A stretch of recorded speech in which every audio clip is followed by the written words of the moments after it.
Minister Miles, it is great to welcome you back to the show. Always great to have you. And for people who might not know, in fact, you've been a part of Climate Reality now for over a decade, 11 years now. And is it fair to say, given that the work you've done with Climate Reality has actually influenced the work you've done there in Australia?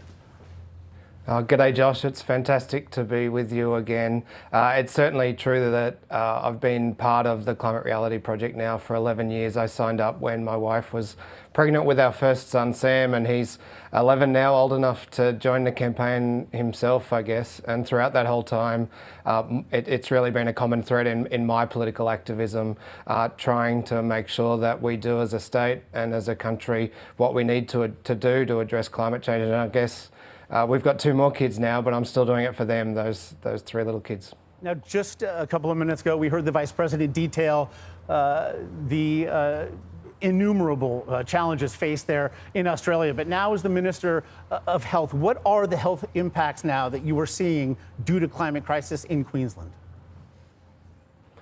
Well, it's already a pretty hot country, Australia, and when you make the planet hotter, that flows through here. We're just in Queensland coming to the end of a record heat wave, a record November heat wave, and the biggest impact is in terms of the immediate heat stress that affects the elderly and children in particular, and many of them have found themselves in our hospitals this last week or two. The heat, though, has also led to an extraordinary number of bushfires. At one stage we were fighting more than 160 bushfires, and they bring with them smoke, of course, asthma, other respiratory diseases that are also affecting Queenslanders. And of course, it also then impacts the financial bottom line. What sort of impact are you seeing as it regards healthcare costs there?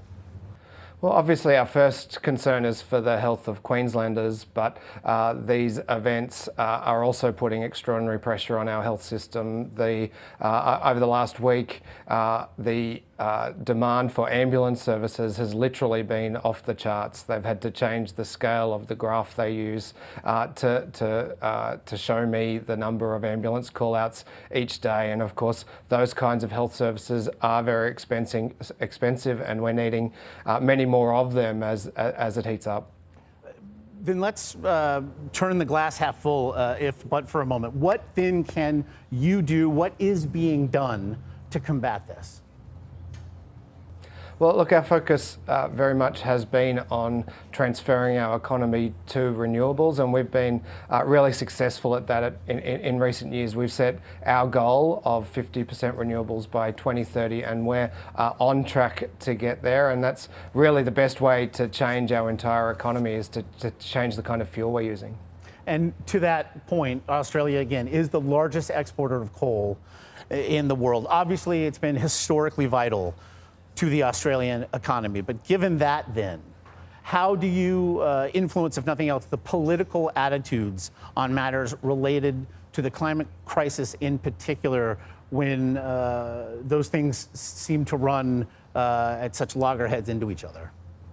Look, it's true that much of the prosperity we enjoy now has been built off the back of those cheap fossil fuels, and that's also meant that when campaigning for climate action, we've come against some very well-resourced vested interests. But I believe, and I know, that our state is also the source of some of the best, most plentiful, cheapest renewable energy, particularly solar, but also wind and others, and that can really drive that next wave of prosperity through our state, and we're already seeing that change happening.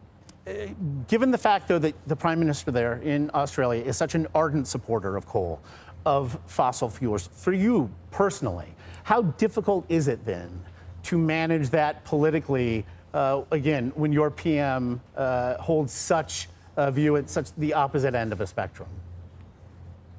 Well, it has been pretty hard to see our Prime Minister embrace coal the way that he has, really aggressively. But I guess the great thing about Australia is our Prime Ministers don't last too long, and I'm pretty sure we're going to have one pretty soon who'll be much more committed to renewables, much more committed to working with us to deliver that transition, and I'm really looking forward to that. Well, there's so much more that is great about Australia. And Dr. Stephen Miles, again, we appreciate your participation for an 11th year. We are holding you to your 12th. We will see you 364 and a half or so days from now. We thank you very much.